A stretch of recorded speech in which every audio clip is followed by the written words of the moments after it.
स्वागत है दोस्तों आपका हमारे इस यूट्यूब चैनल में। आज हम बीए थर्ड ईयर के इंग्लिश लिटरेचर के थर्ड पेपर में से थर्ड पोएम को पढ़ेंगे। ठीक है, जिसका नाम है मेलबॉर्न, जिसको क्रिस वैलेस क्रैब ने लिखा है।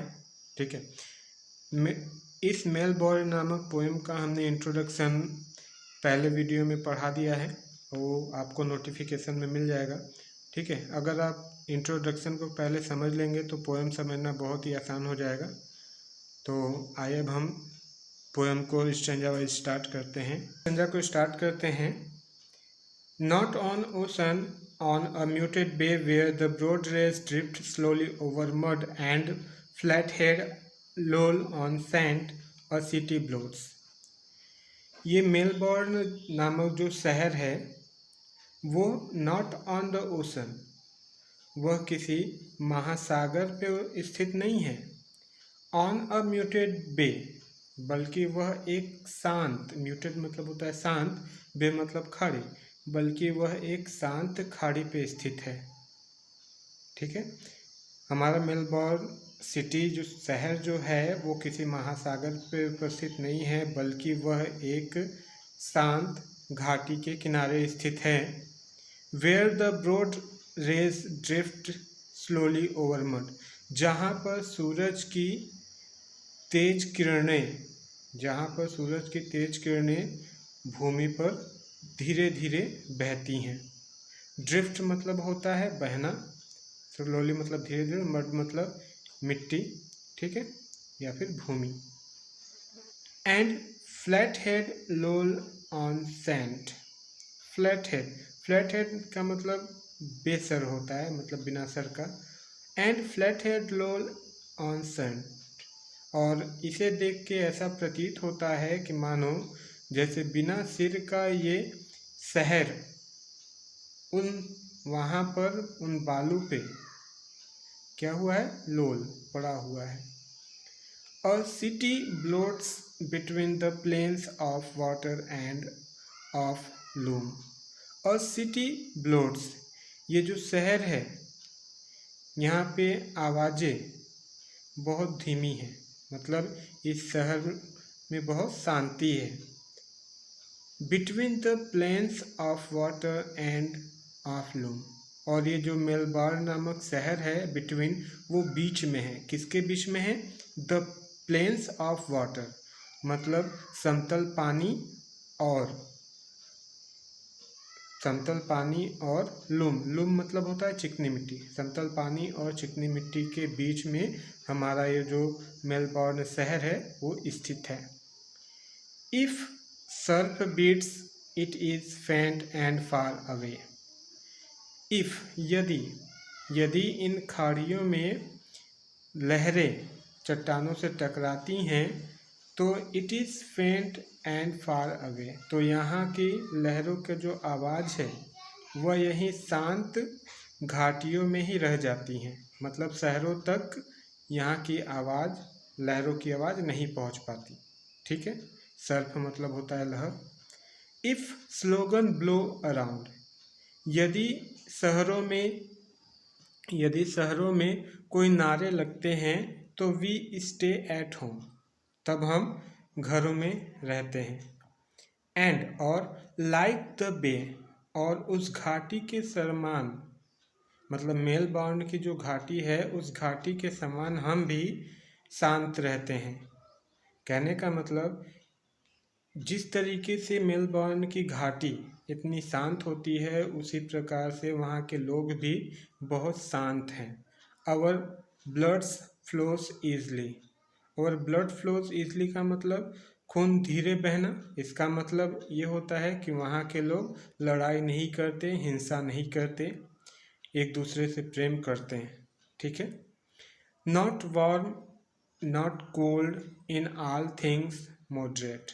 नॉट वार्म नॉट कोल्ड, यहाँ पे ये मेलबॉर्न शहर के बारे में बतला रहा है कि वहाँ का जो वातावरण है न तो ज़्यादा गर्म होता है न तो ज़्यादा ठंडा होता है, मतलब वहाँ का वातावरण जो है मॉडरेट रहता है। मॉडरेट मतलब एक समान। ठीक है, फॉलोइंग आवर फैमिलियर टाइड्स, लेकिन वहाँ पे हमारे कुछ निम्नलिखित परिचित ऐसे भी हैं, मतलब मेलबर्न शहर में कुछ हमारे परिचित ऐसे भी हैं इल्सवेयर, जो कहीं कहीं पर, जो यहीं कहीं या कहीं कहीं पर victims are bleeding, sun is bleeding down और पेट्रियोट गोरिल्लास रिफ्यूजी। मतलब मेलबॉर्न में ही कुछ ऐसे भी हमारे परिचित हैं जो अपने घरों से बाहर हैं, जिन पर सूरज का प्रभाव पड़ता है। जैसे देशभक्त हो गए, गोरिल्ला जो लड़ते हैं वो हो गए, रिफ्यूजी शरणार्थी हो गए जो दूसरे देश के आए हैं। मतलब उन सभी के लिए जो अपने घर से बाहर हैं वो दुख में हैं या उनको यहाँ पर दुख पहुँचता है। ठीक है, तो उसके बाद आइए हम सेकेंड स्टेंजा को देखते हैं। We see the new reels when we dine in town. Ideas are grown in other gardens while this chocolate soil throws up its harvest of imported and delicious platitudes, none of them flowering badly or for long. देखिए, we see the news reels when we dine in town. Town मतलब नगर या कस्बा। कहने का मतलब Melbourne नामक ये जो हमारा शहर है, यहाँ पे सभी लोग शाम का या जो रात्रि भोजन करते हैं तो उसके साथ वो सभी लोग न्यूज़ रील्स मतलब समाचार पत्र देखना या फिर टीवी में न्यूज़ देखना। शाम के समय सभी लोग जब भोजन करते हैं तो वो क्या करते हैं, समाचार पढ़ना पसंद करते हैं। मतलब रात का भोजन करते समय मेलबर्न के लोग समाचार पढ़ना अत्यधिक पसंद करते हैं। Ideas are grown in other gardens while, और अदर गार्डन्स का मतलब होता है दूसरे शहरों की। ठीक है, और दूसरे शहरों के जो भी घटनाएं घटती हैं या जो भी बातें होती है वो मेलबर्न के लोग उन घटनाओं को जानने में रुचि रखते हैं। This chocolate soil throws up its harvest of imported and deciduous platitudes, none of them flowering badly or for long. देखिए, this chocolate soil मतलब यहाँ पे कवि जो है वहाँ की मिट्टियों को, मेलबर्न की मिट्टी को चॉकलेट के रंग से बता रहा है कि यहाँ की जो चॉकलेट के रंग की मिट्टी है थ्रोस अप इट्स हार्वेस्ट, यहाँ पे कुछ महत्वपूर्ण फसल इसमें होते हैं। मतलब कहने का यहाँ की चॉकलेट रंग की जो मिट्टी है इसमें बहुत अच्छी फसल होती है। ऑफ इम्पोर्टेड एंड डिसीडियस प्लेटिट्यूड्स, और कुछ जो अस्थाई सामान्य वस्तुएं हैं, डिसीडियस मतलब अस्थाई, प्लेटिट्यूड्स मतलब असामान्य वस्तुएं। ठीक है, कुछ अस्थाई सामान्य वस्तुएं इंपोर्ट कराई जाती हैं। इंपोर्ट मतलब आयात कराई जाती हैं दूसरे शहरों दूसरे देशों से। None of them flowering badly or for long, none of them उनमें से कोई नहीं, फ्लोरिंग मतलब होता है विकास करना, बोल्डली और फॉर लॉन्ग कहने का मतलब नन ऑफ देम फ्लोरिंग, जो वस्तुएं निर्यात की जाती हैं उनमें से कई सारी वस्तुएं विकसित नहीं होती और न ही लंबे समय तक टिकती हैं। एंड वी, और हम लोग मतलब मेलबर्न के लोग, हम सब यहाँ पर अपनी स्वेच्छा से, सिक्योरली मतलब स्वेच्छा से मुस्कुराते रहते हैं, मतलब हमेशा प्रसन्न रहते हैं।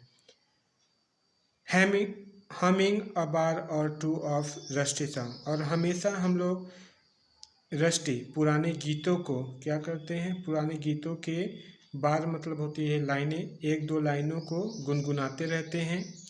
Old tunes are good enough, क्योंकि जो पुराने गीत होते हैं, धुन होते हैं और गीतों के जो पुराने बोल होते हैं वो अत्यधिक अच्छे होते हैं।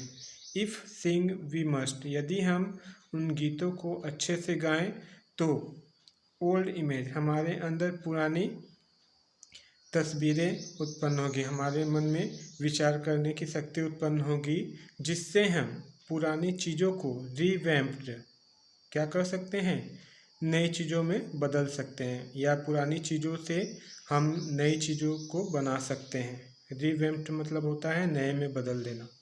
एंड न्यू सिम्स, और जब तक कि हम उससे घृणा नहीं करने लगते, मतलब हमें पुराने गीतों को या चीज़ों को तब तक सुनते हैं या गुनगुनाते हैं जब तक कि हम उनसे कुछ नई चीज़ों को बना न दें, और तब तक उन्हें नहीं छोड़ते जब तक हम उनसे घृणा न करने लगे। न्यू सिम मतलब होता है घृणा करना। ठीक है, आगे देखते हैं।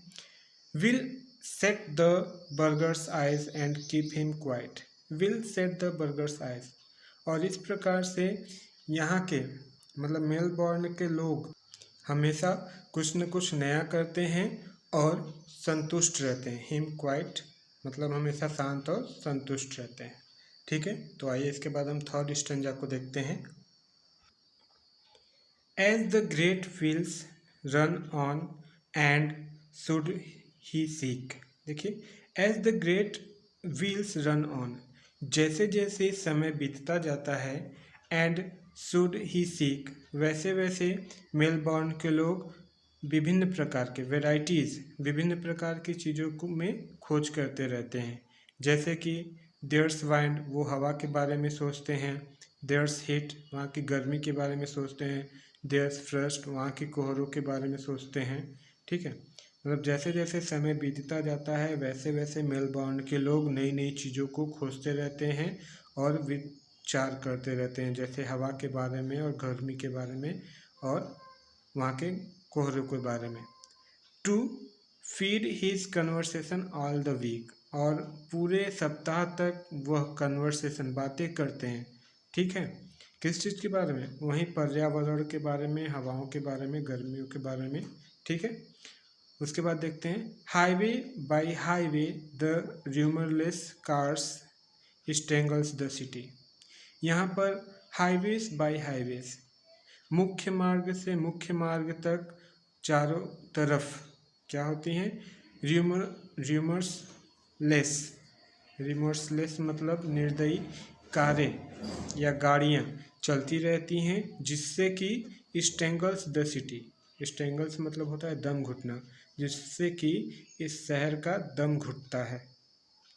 किस शहर का? मेलबॉर्न शहर का। ठीक है, put it out of pain, its limbs still kicking feebly on the hills.